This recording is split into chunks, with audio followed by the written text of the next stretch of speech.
మనిషి జీవితాన్ని నడిపించేది భయం.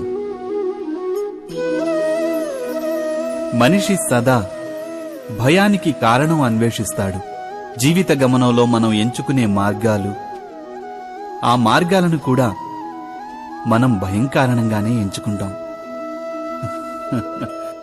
అయితే ఈ భయం వాస్తవికమేనంటారా? ఆలోచించండి.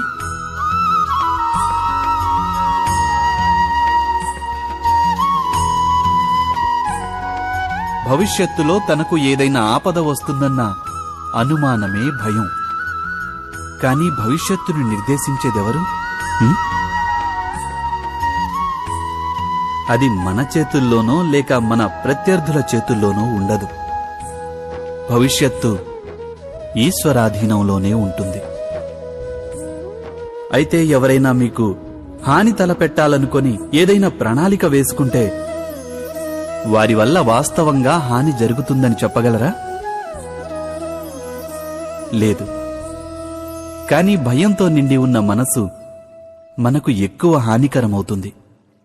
ఇది సత్యం కాదంటారా?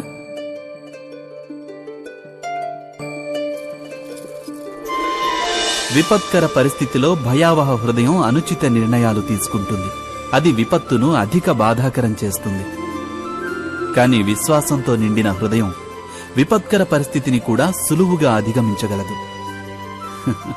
అనగా ఏ కారణం వల్ల మనిషి తన హృదయంలో భయానికి స్థానం ఇస్తాడో భయం సరిగ్గా దానికి విరుద్ధమైన ఫలితాన్నిస్తుంది. ఇది సత్యం కాదంటారా? మీరే ఆలోచించండి.